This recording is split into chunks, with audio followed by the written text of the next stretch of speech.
Bueno, hola a todos y todas. Estamos aquí en una actividad muy especial. Queremos recibir al capitán de navío retirado, Eugenio Fachin, que está a mi izquierda, Faquín, y al magíster Martín Bertone, que es director de la editorial de la Universidad Nacional de la Defensa, ¿sí?, que ha publicado el libro sobre el cual vamos a estar hablando y comentando y charlando entre todos y todas hoy, ¿sí?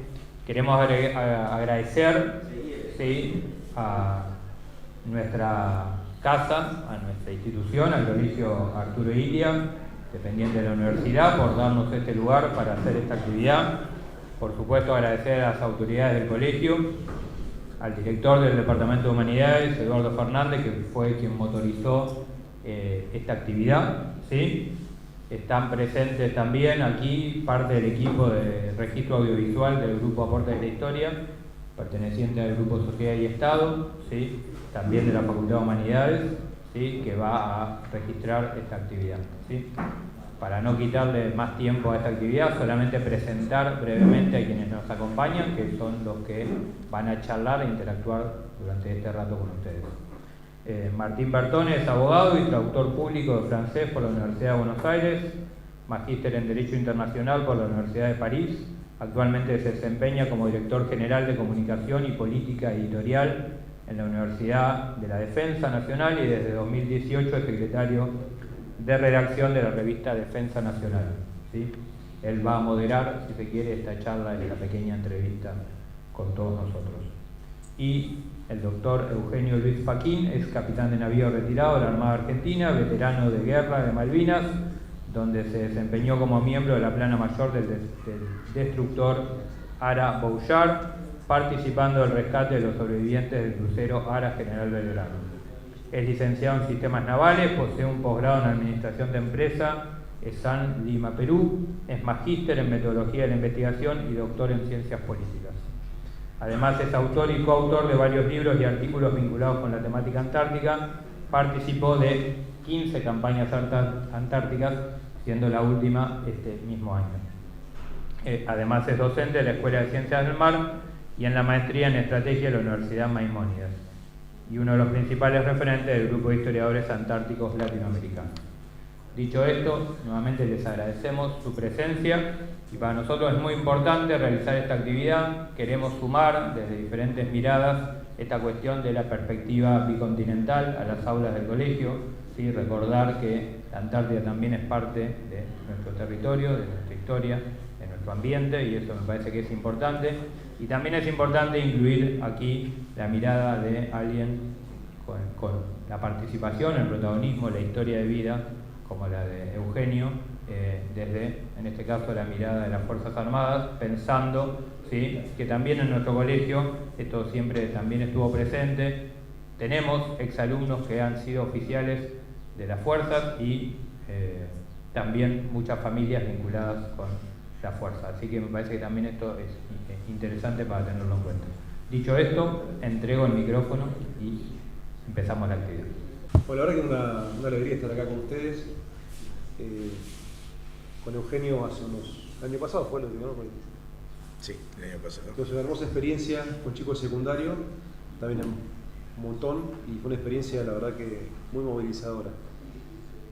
Este libro es el producto de un grupo virtuoso de autores e investigadores de diferentes países de la región, capitaneados por el capitán, sí, Eugenio, y sigue su camino este libro. Ya lo hemos ido presentando en diferentes lugares. Le pusimos una banda para traerlo, que fue declarado de interés cultural por la Municipalidad de General Porredón en febrero, y ahora, hace unos días, fue también declarado de interés cultural en la provincia de Tierra del Fuego. Así un libro que tiene una relevancia que nos enorgullece. Y algo que quería decir, lo que más que me interesa es que hable.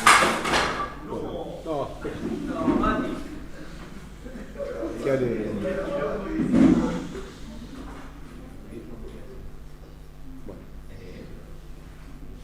Bueno, no pasa nada.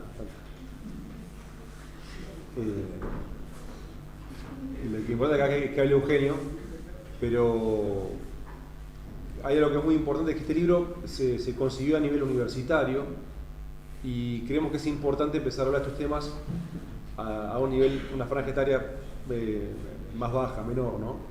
Y creo que también es importante eso, lo veo ustedes que están en quinto y en secundario, y yo cuando estaba en quinto año, la verdad que temas antárticos, en Malvinas, nada, el mapa, una cosa muy, muy chiquita, y es un tema que es muy interesante y muy importante que conozcamos para saber por qué es importante no ser en reclamo, mantener la presencia allá. Así que, bueno, celebro que estemos acá hoy y obviamente después espero que haya preguntas, que es lo más interesante, ¿no? Eugenio. Hola chicos, buenos días, ¿cómo les va? ¿Me escuchan? Sí, ahora sí. Antes de comenzar quisiera hacer una reflexión sobre Arturo Illia y la Antártida. El primer presidente que fue a la Antártida fue Arturo Frondizi, ¿sí?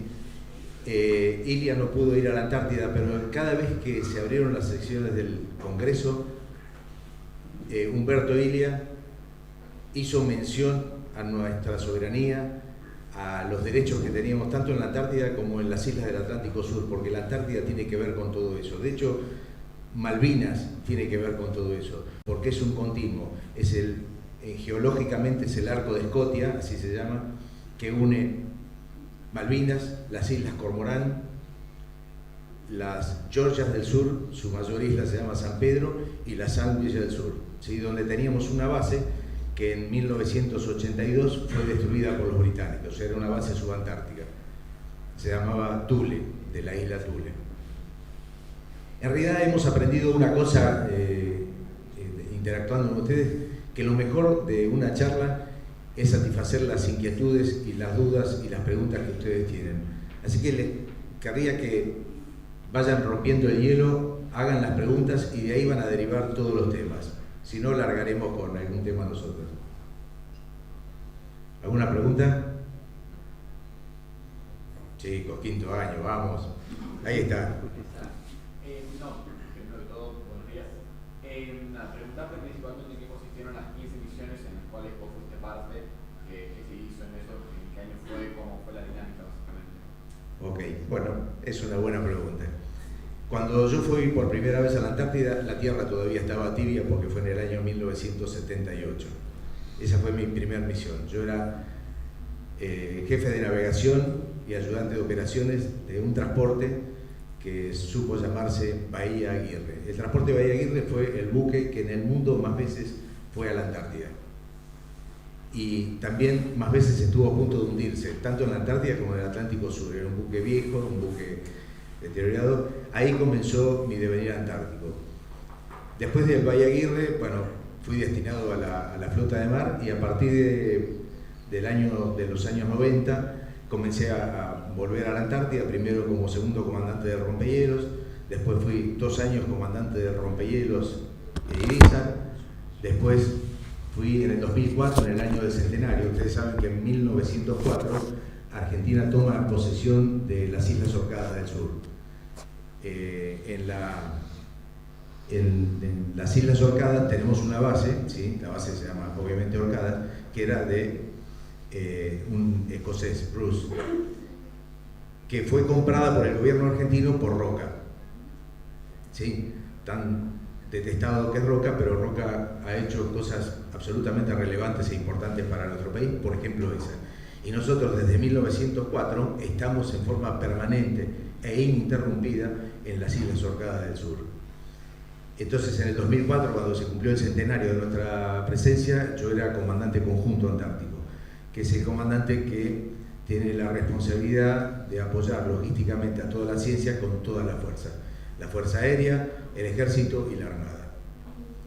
Y después fui contratado, una vez retirado, fui contratado por el Servicio de Hidrografía Naval como asesor de seguridad náutica antártica. ¿Qué es la seguridad náutica? Es tomar todas las acciones posibles para evitar que haya accidentes o incidentes con los buques. Con eso evitamos derrames, hundimientos, pérdidas de vidas humanas, daños al ambiente, etc. También me desempeñé como Ice Master, que es capitán de hielo de buques de pasajeros. En el 2019 fui con un velero, con un catamarán a la Antártida en una misión científica franco-suizo-argentina. y después seguí yendo a la Antártida, como este último verano, con un transporte, el transporte Canal Beagle de la Armada también, apoyando una operación muy importante que es la operación de puesta en valor de la base Petrel para convertirla en un hub logístico. ¿Saben lo que es un hub logístico? Bueno, un hub logístico es un espacio en el cual convergen las posibilidades multimodales. ¿Qué significa multimodales? Bueno, supongamos el puerto de Mar del Plata. A ese puerto de Mar del Plata le adosamos una vía férrea, le adosamos una buena ruta, le adosamos un campo para que puedan guardar contenedores. Eso sería un polo logístico multimodal, porque tiene buques, tiene trenes, tiene camiones. Bueno, en este caso, incluso un aeropuerto, como el aeropuerto de Mar del Plata. En este caso va a tener un aeropuerto y un muelle, y le va a brindar servicios a todos los programas antárticos nacionales.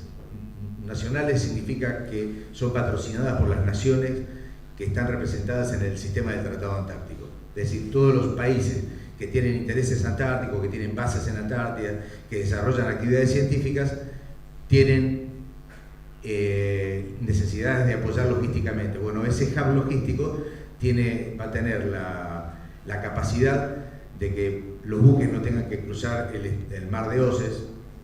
Todos ustedes seguramente lo ven en los mapas, se llama en los mapas Estrecho de Drake, pero la verdad que el descubridor fue Oses en 1600. Y Oses era un capitán español que quería cruzar por el Estrecho de Magallanes para el Pacífico, pero un temporal lo llevó hasta los 65 grados de latitud sur. Bueno, y esta última campaña, el motivo principal era llevar maquinaria pesada para hacer 2 pistas de 1.700 y 1.300 metros de largo para aviones que pudieran traer personas y carga, y el inicio de la construcción de un muelle, que la construcción de un muelle es bastante más compleja que la de un aeropuerto, por lo menos en ese caso. No sé si satisfice en algo tu pregunta. ¿Alguna otra pregunta? ¿Cómo surgió tu interés por el Antártida? Bueno, espero que hoy nuestra presencia y nuestra charla con Martín, que nos apoya irrestrictamente desde la editorial, sirva para lo mismo que me pasó a mí. Cuando yo era un oficial de marina joven, es decir, cuando era joven, ir a la Antártida era casi un suplicio, porque era ir a sufrir un año, frío, las condiciones, pero de todas maneras había algo en la Antártida, y les puedo asegurar que lo hay, porque después de tantos años sigo yendo a la Antártida, y el año que no voy paso un verano triste, pese a que estoy en la pileta con bronceador y esas cosas, pero paso un verano triste. La Antártida tiene un encanto natural increíble. Yo he ido a algunos lugares 50 veces, 100 veces, jamás lo vi igual.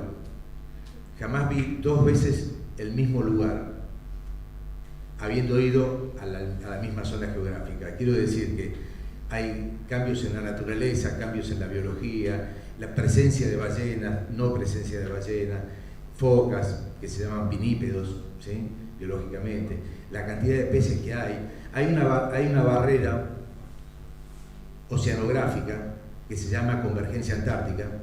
Esa convergencia antártica hace que la vida que está al sur de esa convergencia no cruce al norte, porque hay cambios en temperatura, salinidad, presión, etcétera, del agua, y los que están al norte no quieran ir al sur. Es decir, que los peces están como encerrados en una jaula, y esa jaula es natural. Esa jaula se llama convergencia antártica. Es una jaula oceanográfica que los cambios se evidencian solamente midiendo presión, temperatura, salinidad del agua.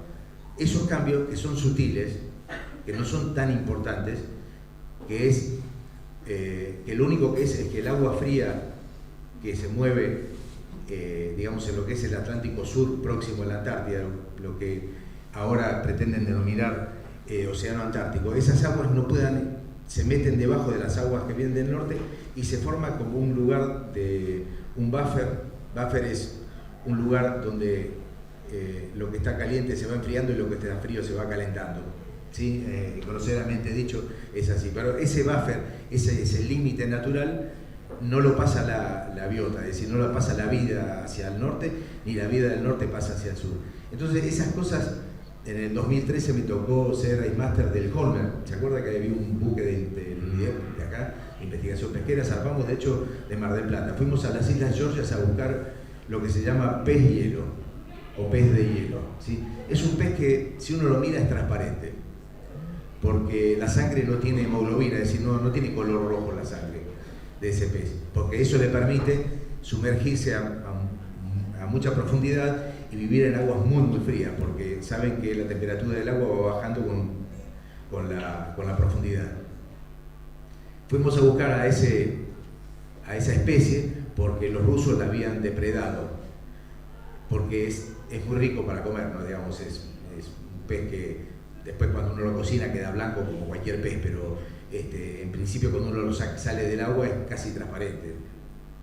Y fuimos a buscar eso y bueno, en las redes venían de todo, muchas estrellas de mar, y cuando yo comencé a interactuar con los científicos que venían a bordo nuestro, que hacían lances de redes de fondo y cosas así para ver qué había, para estudiarlo, unos estudiaban esponjas, el otro estudiaba los seres que están pegados a la superficie, ¿sí? Y otros estudiaban los que estaban digamos, en el manto de agua que hay entre la superficie y el fondo. Hay peces que son demersales, hay peces que son de superficie. Bueno, hay una riqueza tan importante. Al final te vas metiendo en eso y decís, bueno, yo quiero ir. Y cuando vas, no salís nunca más. Así fue mi iniciación, charlando, preguntando, como hacen ustedes, y en definitiva aparece un interés increíble. ¿Alguno más? ¿Cómo llegaste y por qué elegiste la carrera de Ciencias Políticas? Bueno, gracias, es muy buena esa. No tiene nada que ver con la táctica, pero es muy buena. Bueno, nosotros, los seres humanos, cada vez que hacemos algo, estamos haciendo algo político, ¿sí? En el buen sentido, no en lo partidario, ¿okay? La ciencia política es una ciencia que te permite estudiar el relacionamiento de los seres humanos. En realidad la ciencia política estudia una sola cosa, el poder, ¿okay? Pero ese solo objeto de estudio que es el poder, detrás de eso hay infinidad de interacciones entre los seres humanos que te llevan a ver cómo manejan el poder, por qué buscan el poder, cuáles son las razones. Obviamente todos sabemos que hay personas que quieren el poder para hacer el bien. Umberto Ilia, ¿okay? Que fue un prohombre igual que Arturo Frondizi. O hay personas que solo quieren el poder para satisfacer ambiciones que son negativas y efímeras. No sé, perseguir el dinero. ¿Alguien sabe que de algún político que se haya ido, que haya fallecido y se haya llevado todo su dinero con él o todas sus pertenencias con él? Bueno, la persecución de cuestiones efímeras y no trascendentes, ¿sí? es también objeto del estudio de la ciencia política. Básicamente la ciencia política estudia el poder, pero detrás de ese estudio del poder están las interacciones humanas, los sistemas de gobierno. Inclusive el poder no es solo en gobiernos o partidos, el poder tiene que ver con empresas, por eso aparecen los oligopolios, los monopolios. Bueno, me llamó poderosamente la atención.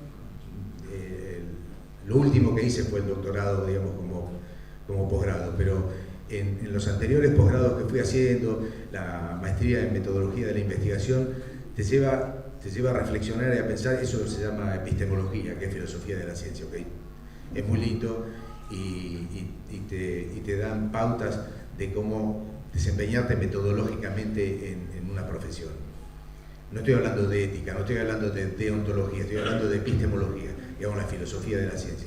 Pero la ciencia, al final, Creo que la ciencia política te lleva a pensar en forma holística la vida del ser humano, la vida de los humanos y su relación. Eso fue lo que me llevó, digamos, estudiar y darme cuenta que era por ahí donde uno podía satisfacer expectativas que ninguna otra ciencia que está enfocada solamente a una cosa, bueno, también, ya dije, la ciencia política estudia el poder, pero el poder dice muchas cosas más que eso solo. ¿Alguna otra pregunta? Sí, allá en el fondo, así le damos oportunidad a los que no tienen voz. Era para preguntarte si habías estado en el incendio de Ibiza o si te había tocado seguirlo de cerca. No estuve en el incendio de Ibiza, pero si querés que hablemos de incendio, estuvimos en el incendio de la base brasileña Ferraz. Si hay una cosa que no hay en la Antártida, que está llena de nieve, hielo y mar, es agua. No hay. En estado líquido, obviamente. Entonces, en el 2013 estábamos haciendo investigaciones biológicas a bordo de un buque que se llama Puerto Deseado, que ha estado mucho tiempo también acá en Mar del Plata. Ahora está en Tandanor, en Dique Seco.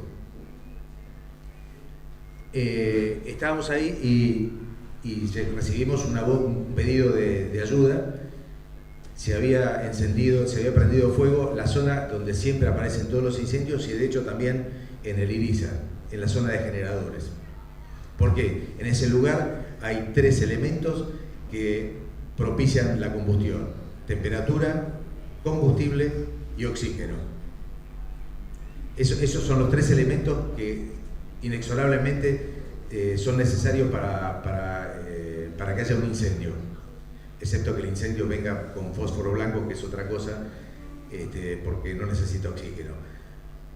Se encendieron 2, un oficial y un suboficial del ejército de Brasil intentaron apagar el incendio y fallecieron en el intento, y el resto de la base se evacuó, y la dotación argentina del Puerto Deseado fue y apagó el incendio y encontró y preservó los cadáveres de los fallecidos. El resto de la base, incluyendo al jefe brasileño, se fueron a la base chilena. Cosa que es muy, muy raro, ¿no? Porque un jefe de base jamás abandona su base aún incendiada. Ustedes recuerdan que el comandante del rompehielos no se bajó del rompehielos aún incendiándose. ¿Sí? Esa es la responsabilidad que uno tiene. No te hablé del incendio porque yo no estuve, y si sigo yendo a la Antártida es porque no se me prendió fuego ningún buque, ni lo hundí, ni lo averié, como digo habitualmente. Pero esta anécdota quizás nos puede dar una perspectiva de lo difícil que es un accidente o un incidente en la Antártida. En la Antártida el agua en estado líquido no existe normalmente. ¿Vos querías hacer una pregunta? Sí, sabiendo que la experiencia de todas tus expediciones a la Antártida, ¿cómo has visto el deterioro del hielo en materia de cambio climático y calentamiento global ahí mismo? Bueno, en ese lugar, gracias por la pregunta, muy buena. En ese lugar se ve con absoluto dramatismo, y quiero resaltar la palabra dramatismo, con absoluto dramatismo las consecuencias del calentamiento global. Que las zonas donde mayor cambio de temperatura hay es en las zonas polares. ¿Sí? Eso también afecta el Polo Norte, el Ártico. En los estudios se ve que no solo hay una retracción de los glaciares, sino que hay un adelgazamiento de los glaciares. Es decir, los glaciares que tenían un espesor de 1000 metros hoy tienen 600. Y eso significa millones y millones de metros cúbicos de hielo que desaparecieron. En una de nuestras bases, ahora se llama Carlini, antes se llamaba Giovanni, que está en la isla 25 de Mayo, las Shetland del sur, son las islas que están al norte de la península. ¿Tienen esa imagen? ¿Sí? Bueno, en esas islas, en particular en esa base, antes, cuando yo inicié mis idas con los buques, que siempre estuve en el puente de comando, digamos, como oficial de navegación o de operaciones o comandante o segundo, uno entraba al espejo de agua, a la bahía que tiene, ¿sí? una caleta en realidad, Uno entraba a esa caleta y tenía ahí nomás a una milla, que son casi 2000 metros, tenía el frente del glaciar. Con el transcurrir de los años, ese frente del glaciar se corrió 1,5 millas para atrás, es decir, se corrió 3000 metros. Y dejó abierto un enorme espejo de agua. Ahora, ¿cuál es el tema con ese enorme espejo de agua? Que ese enorme espejo de agua es el pie del glaciar, es decir, que hay bajos hay rocas, ahí se apoyaba el glaciar, y el glaciar además se rajó, y es muy peligroso caminar sobre el glaciar, porque aparecen las famosas grietas y los puentes de nieve. Los puentes de nieve son como pequeñas superficies de nieve que cubren las grietas y que si uno lo pisa, cae dentro de la grieta. De hecho, en el 2006, si no me equivoco, fallecieron 2 personas, un científico y un suboficial de la Armada, que cayeron con una moto en una de las grietas, que venían de hacer una visita a una de las numerosas bases que hay en la isla 25 de Mayo. Así que ahí se ve con mayor dramatismo que en ningún otro lugar. Por otro lado, las precipitaciones antes eran exclusivamente nieve. Hoy las precipitaciones son lluvia, y eso acelera y acrecienta el daño, porque la lluvia va cortando el hielo, ¿sí? Cuando se forman los chorrillos, en cambio la nieve caía, se acumulaba, y con el transcurrir del tiempo se conformaba en una superficie más de ese hielo, 1 milímetro más de ese glaciar. Bueno, este es un libro que hoy no venía a ser presentado, que está en inglés, que lo escribí hace un par de años y que lo publicó Springer, que es una editorial de ciencia muy importante en el mundo, ¿sí? Es una voz argentina para el mundo de habla inglesa. Antes de contarte lo del rescate, te tengo que hablar de por qué este libro está en inglés. Chicos, no sé si ustedes estudian inglés. Les advierto que el que no sabe inglés no está en el mundo. Les advierto que el que no escribe en inglés escribe para sí mismo. Nadie lo va a leer ni nadie lo va a escuchar. Los papers, ¿qué son los papers? ¿Saben qué es un paper? Ok, escritos científicos, muy bien, muchas gracias. Los que investigan, los que investigamos, escribimos papers. Ya, digamos, este libro que hoy presentó Martín es un libro que es una colección de papers, es una compilación de investigaciones, no es un libro de un tema, ¿sí? Hoy la ciencia se mueve a través de papers, y los papers y las revistas científicas son revistas que se escriben en inglés, las revistas que tienen trascendencia, ¿sí? Obviamente no se puede pasar de un día para otro. Nosotros hicimos, yo formo parte, soy de alguna manera el coordinador de Argentina del Encuentro de Historiadores Antárticos Latinoamericanos, que incluye investigadores canadienses y de Estados Unidos, pero es latinoamericano, ¿sí? Y nosotros escribíamos en castellano, como ese libro de UNDEP. Y cuando fuimos a una reunión, el SCAR es el Comité Científico Antártico, que es previo al Tratado Antártico. De hecho, el SCAR es una consecuencia del Año Geofísico Internacional, no importa, digamos. No vale la pena que profundicemos en eso, pero nos dijeron que la historiografía antártica latinoamericana no existía porque estaba en castellano. ¿Ok? Entonces sacamos el primer libro de historia antártica latinoamericana con la década del 40. Ya Chile hizo el segundo libro en la década del 50, y en estos momentos, con el apoyo de Martín y de la UNDEF, estamos haciendo el libro de la década del 60 en la Antártida. Esa salvedad tiene que ver el por qué este libro está en inglés. Y este libro relata las vivencias del buque en el cual yo fui tripulante. Yo era el jefe de comunicaciones y hacía guardia en la central de informaciones de combate del destructor Araucarias. ¿Qué es la central de informaciones de combate? La central de informaciones de combate es el corazón operativo de la unidad. De ahí se dan las órdenes a la artillería, a los misiles, al puente de comando, etcétera, para tomar acciones para hacer de un buque.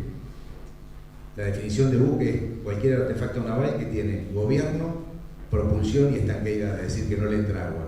Algo que flote, que se propulse o que tenga gobierno es un buque. Ahora, un buque de guerra es un buque que además de hacer todo eso, combate. Ataque, repele, defiende, etc. Nosotros formábamos parte de la escolta del crucero Ara General Belgrano. El crucero Ara General Belgrano, el submarino atómico Conqueror, HMS Conqueror, lanzó 3 torpedos. 2 impactaron, uno en la proa del crucero Belgrano, que se le arrancó, otro en la popa, que le demolió la sala de máquinas y la propulsión, es decir, lo paró en seco, y el tercero siguió. Y el tercero vino a explotar debajo nuestro. Por lo cual, no solo nos escoró, sino que llenó todo el buque. El buque es una unidad sellada y tiene una aspiración para que podamos vivir dentro del buque, porque está todo cerrado el buque, ¿ok? Los ojos de buey y todo eso está cerrado, y en especial cuando estamos en combate. Se llenó todo el buque de olor a pólvora. Nos escoró más de 20 grados, es decir, el buque se escoró porque explotó y se hizo como una enorme burbuja debajo nuestro, y nos rompió el casco, de manera que tuvimos que poner lo que se llaman palletes de control de averías para evitar que entrara agua. Después en dique tuvimos que cambiar 16 metros cuadrados de chapa. 16 metros cuadrados. 2 metros por 8 de chapa, ¿sí? No es así lineal, pero fueron 16 metros cuadrados de chapa. Una enormidad. Seguimos combatiendo, pero teníamos un problema, que no podíamos bajar máquinas. Nosotros, cumpliendo el plan de operaciones, nos abrimos en abanico para facilitarle el cálculo de tiro al submarino, y después de abrirnos en abanico, y aún sabiendo que estaba el submarino presente, fuimos a la búsqueda de los náufragos. Había mucho viento del sudoeste, entonces dispersó y se llevó todas las bases hacia alta mar, digamos, hacia el medio del Océano Atlántico.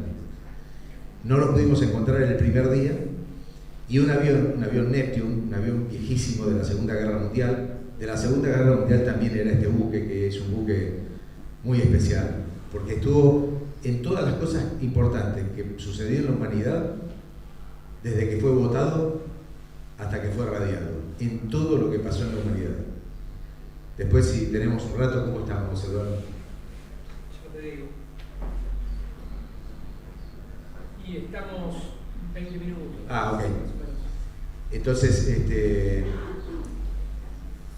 el buque que era de la Segunda Guerra Mundial también, el Neptune volando, llegó al límite del combustible que tenía para poder regresar y aterrizar. Es decir, que si pasaba ese límite, su regreso era absolutamente impredecible.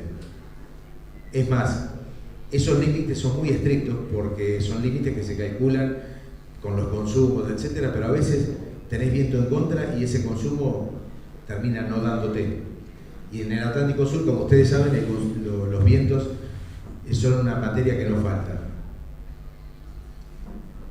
El comandante del avión les preguntó a su tripulación, dice: no encontramos a los náufragos del crucero, ¿qué hacemos? ¿Seguimos o nos volvemos? Este es el momento. Todos dijeron: seguimos. Sabían que ponían en riesgo su propia vida. Siguieron, y a los minutos encontraron a las balsas, a las primeras balsas. Con el encuentro de esas primeras balsas, lo que lograron es un dato de dónde estaban las balsas, que nos transmitieron a nosotros y al comando superior. El avión volvió. Cuando aterrizó en la pista, se le pararon los motores. Digamos, el acto, imagínense ustedes estar a bordo de ese avión. El acto de heroísmo, de entrega, de compañerismo de esas personas de distintas jerarquías, de distintos estratos sociales, eran todos uno, solo querían encontrar las balsas y las encontraron a riesgo de su propia vida. Logrado eso, los 2 destructores que formamos parte de la escolta del crucero Belgrano, el Ara Piedrabuena y el Ara Bullar, hoy hay 2 buques acá en Mar del Plata, 2 patrulleros que se llaman Ara Piedrabuena y Ara Bullar. Recordando primero a nuestros héroes navales patrios de la Revolución de Mayo, Piedrabuena y Bullar, pero después además a los buques que tuvieron una destacadísima acción en la guerra por el Atlántico Sur, porque no fue solamente por Malvinas. Fuimos a buscarlo y nosotros teníamos el problema de que no podíamos bajar a menos de 5 nudos, es decir, no podíamos parar el buque al lado de una balsa, embarcar a los náufragos, sino que tuvimos que inventar cosas, por ejemplo, bajar nuestro propio bote, desembarcarlos y navegando a 5 nudos, embarcarlos en nuestro buque. Nuestro buque pudo rescatar solamente a 47 personas, digamos, no fue muy destacada la actividad, pero hicimos un enorme esfuerzo por hacerlo para no parar. El buque que más rescató fue un aviso que rescató al grueso, porque los avisos están hechos para eso, para rescate, para remolque, para búsqueda. También tuvo una destacada acción el Bahía Paraíso, que después se hundió en la Antártida, y el destructor ala Piedrabuena. El rescate duró prácticamente 48 horas y después regresamos con todos los náufragos a Ushuaia. Nuestro buque, que no podía parar máquinas, en algún momento cuando uno tiene que tomar una huella tiene que bajar máquinas para hacer la maniobra. Bueno, el comandante paró máquinas con tanta habilidad que cuando el buque se detuvo totalmente no podíamos dar ni siquiera marcha atrás, así que si nos pasábamos y nos íbamos a la costa, nos íbamos a la costa. Es decir, no era que quedó al lado del otro buque, pasamos las amarras casi en forma amigable, no hubo que lanzar nada, se las pasamos con la mano en las amarras y ahí quedamos amarrados. El comandante, el capitán de navío Héctor Elías Bonzo, el comandante del crucero Belgrano, que fue el último en desembarcarse. Hay una foto muy linda y muy significativa que muestra el espíritu de esas personas. El comandante y el suboficial de buque, que es el suboficial más antiguo, fueron las últimas 2 personas en abandonar el buque. Hay una foto del comandante que no quería desembarcar, quería hundirse con el buque.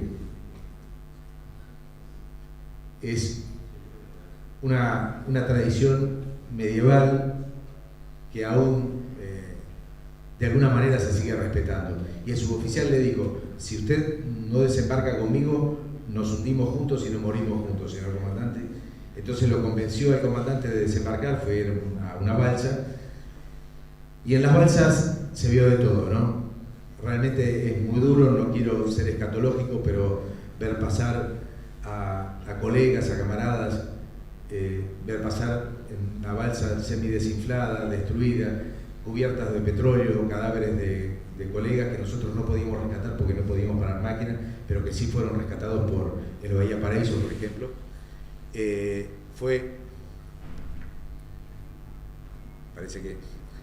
Parece que seguimos como de profe. Fue muy duro y muy difícil. ¿Me escuchan? Ahora sí. ¿Volvió? ¿Me escuchan igual ustedes? Sí. Bueno, para grabar lo voy a tener acá, pero vamos a charlar así. ¿No se escucha el micrófono? Hola. No, se escucha bien, ¿eh? Sí, bueno. Entonces, esas situaciones te quedan marcadas para toda la vida. Y cuando uno está en el puente y está con el prismático, que nos quedaron las marcas de los prismáticos por semanas en la cara, porque te terminás lastimando, tratando con una ansiedad indescriptible, digamos. Es muy difícil describirles a ustedes y les pido disculpas porque estoy recordando esos momentos y siento un rapto de emoción. Recordar esos momentos tiene una intensidad increíble y uno no se olvida jamás de chicos de 20 y tantos años, colegas nuestros, que tenían toda una vida por delante y que dieron su vida por la patria tal como lo habían jurado, digamos. No es arrepentimiento, es tristeza por un camarada que no está, pero es el honor de saber que ellos dieron la vida por la patria. A ustedes les parecerá tonto, les parecerá, no sé, de modé, pero en algún lado por acá hay mucha gente que está dispuesta a hacer eso por todos ustedes. Dar la vida por ustedes y por la nación argentina. Y eso que parece de modé, en ese momento, en ese lugar, a nosotros nosotros tuvimos la fortuna de poder hacerlo. Si vos me preguntás si fue agradable, absolutamente no. Nosotros estamos para que no haya guerras, no estamos para hacer la guerra. Las Fuerzas Armadas son una cuestión preventiva de la nación. Una nación no puede estar desarmada, ¿sí? Una nación debe tener el privilegio de tener fuerzas para ser defendida. Hay muchos intereses en pugna. Para vos la ciencia política también tiene que ver con esto.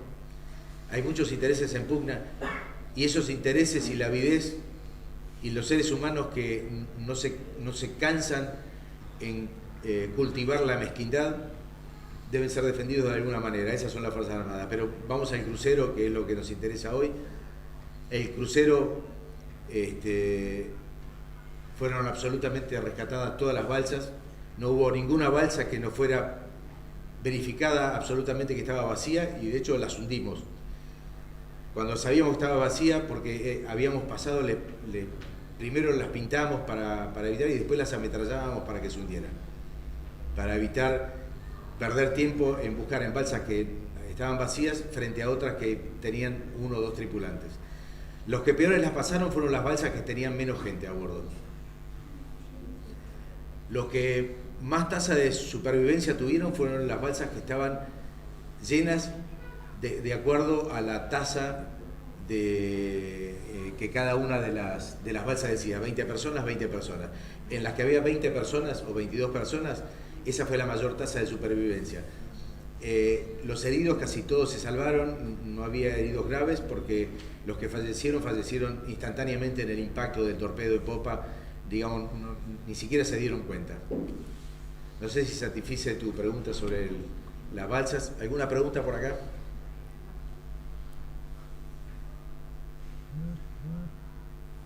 Sí, yo quería saber qué plasmas en tus 2 libros y nada, de qué trata cada uno de ellos. Bueno, en el libro que está en inglés, que ahora Dios mediante, en algunos meses la UNDEF lo sacará en castellano, traducido. En principio el libro, digamos, la primera edición de este libro era exclusivamente las acciones que les tocó vivir a este buque, que ya que estoy, les cuento un poquito lo que hizo este buque antes de ser el nuestro, lo que hizo este buque en la guerra por el Atlántico Sur. Pero después, cuando, digamos, mandé el borrador a Suiza, el borrador obviamente en inglés, ¿no? Mandé el borrador a Suiza, que en inglés no lo escribí yo en inglés, porque estos libros requieren que la traducción la haga un nativo inglés. ¿Okay? Digamos, yo podría traducir del inglés al castellano y ustedes lo entenderían. Si aún sabiendo, no sé, teniendo el 100% de inglés, yo lo traduzco mi inglés, mi castellano al inglés, hay modismos, hay giros, hay cuestiones. Bueno, él es licenciado en letras además, y sabe muy bien lo difícil que es escribir bien.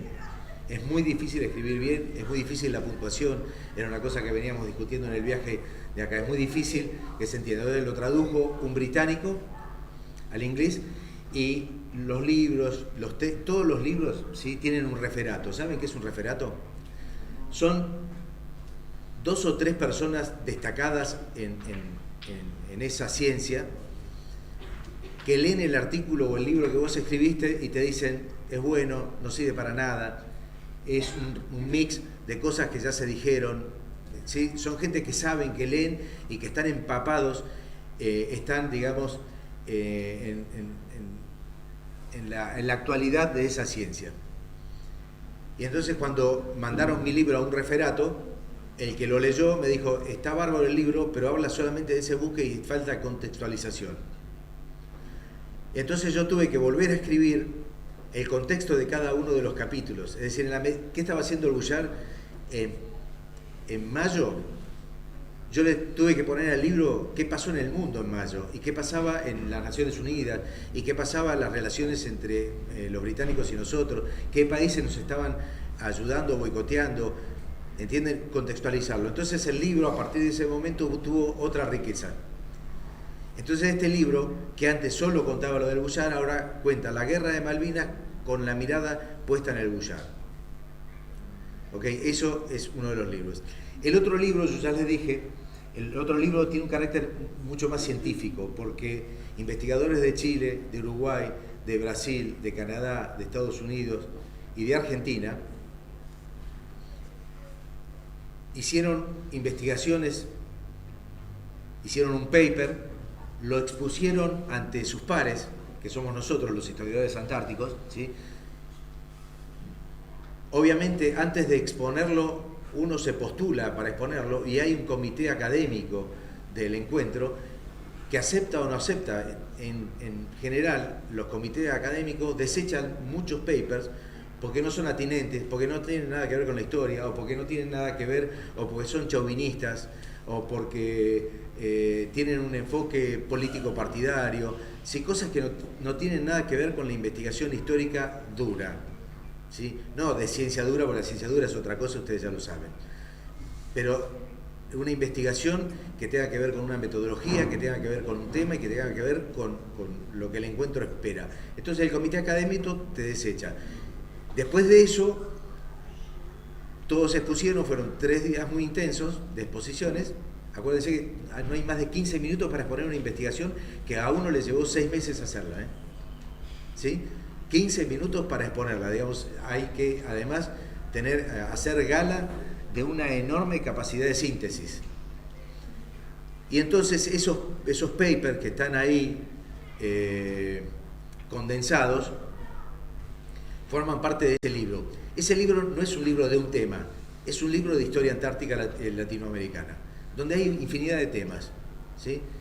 Encontrás artículos de 5 o 6 páginas. Acordate que 5 o 6 páginas es un artículo que llevó un trabajo increíble, obviamente si es serio. ¿De qué manera nosotros nos garantizamos de que sea serio? Primero, el paso por el comité académico que permite ser parte del encuentro, y dentro de ese encuentro no todos los artículos fueron incluidos, porque hay artículos que son de color, por ejemplo. Este libro tiene 2 cosas que son importantes, digamos, como el nombre ya te lo dice, tiene 2 vetas de la historia antártica. Una es la historia pura, la otra es la educación antártica, que de alguna manera es lo que venimos a tratar de hacer acá, más allá de que salió Malvinas y que bueno, estaba muy bueno charlarlo. El Foro de Educación Antártica lo inventó la Argentina también, en el 2016, en realidad fue en el 2016 fue el primer Foro de Educación Antártica. Ese Foro de Educación Antártica tiene que ver cómo esa investigación les llega a ustedes, cómo esa investigación les llega a los universitarios y cómo esa investigación llega al primario y al preescolar. ¿Y cómo estamos haciendo eso? Estamos haciendo con algo que yo querría que Martín les cuente sobre los proyectos que tiene la UNDEF, sobre el tema de la literatura que hay para poder llevar esto, que es una enorme investigación, hacerlo vivible, entendible y asequible para ustedes. Martín. ¿Cómo no? ¿Eso te tiene anda o no? Bueno, ¿se escucha? Bueno, de vuelta estoy muy contento, muy agradecido. Eugenio, como han visto, es un crack. Yo tengo la suerte de conocerlo hace rato. Bueno, Lucy, ahora vamos a hablar también de esa sociedad que tienen con esto.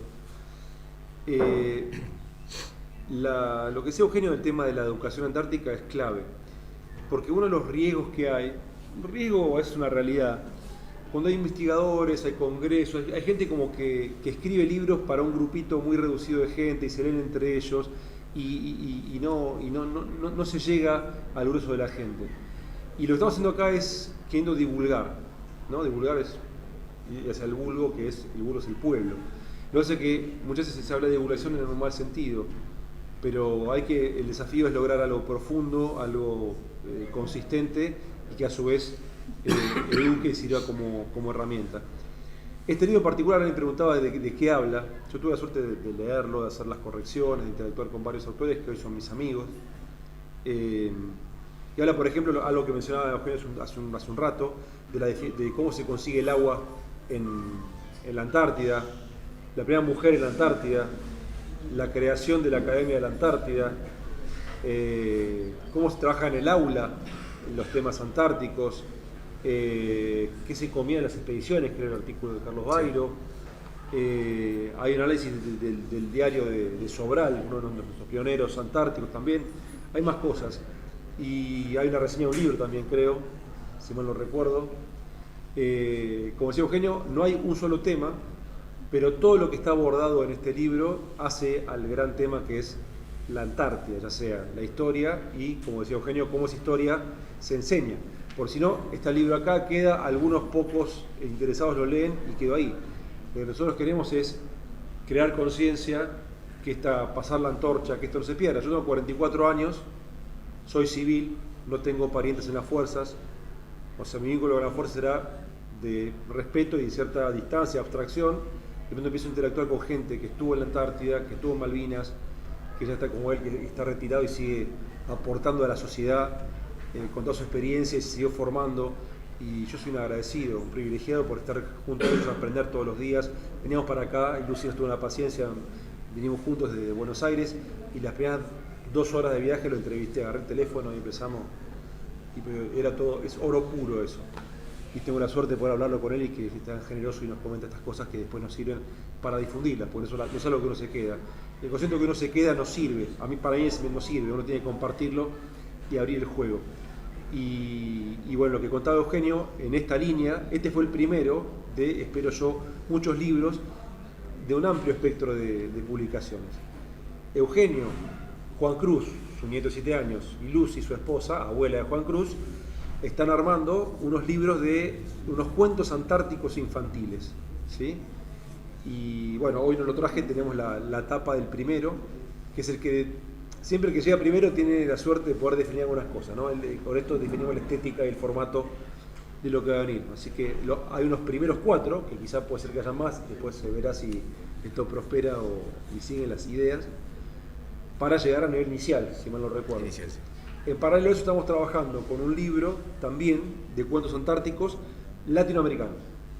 Hay un cuento de Chile, otro de Brasil que traduje hace unos días, de Uruguay, de Argentina y Colombia. Que nos falta Colombia ahora para poder cerrarlo.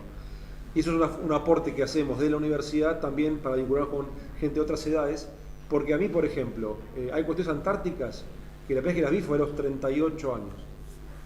Allá a nivel de posgrado, digo, ¿y por qué no me contaron esto antes? Me hubiera encantado saber esto, y lo que me pasa ahora es que yo funciono desde mi lugar como un agente de multiplicador, a todo el que pueda una micromilitancia, y voy contando con temas incluso de Malvinas. Me pasa estar en un asado con unos padres, no, por tal cosa, no es así, es así. Y me lo contó un tipo que estuvo ahí, y otro más, que estuvo entrevistando. Entonces, bueno, y así. Entonces uno de donde puede aporta, y los libros son fundamentales. A su vez, bueno, como decía Eugenio, este libro, ¿qué más? Tengo la suerte de que el libro que vas a publicar es la versión mejorada, porque ya había salido en español, y esta va a ser nuestra edición va a ser la traducción de esta versión, con mapas y con, bueno, hermoso todo. Y a su vez un libro lleva a otro libro y a otros contactos, otras cosas. Y algo que también quería contarles es que la mayoría de nuestros libros, no todos, a veces por un tema de derecho de autor, pero la mayoría, sobre todo los libros que son colectivos como este, tienen su correlato digital, que está disponible para descarga gratuita, ¿sí? Eso que se cayó hace un rato es el banner que nos costó armar.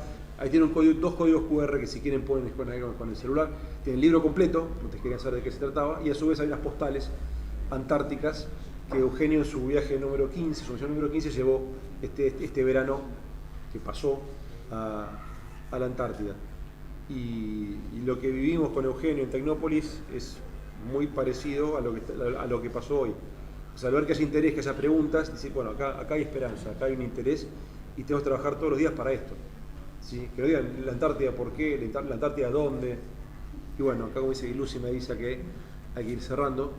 Yo les quería agradecer la atención y si me permite voy a desplegar en forma medio casera el banner para si alguien quiere sacar una foto al código QR. ¿Sí? Agradecemos la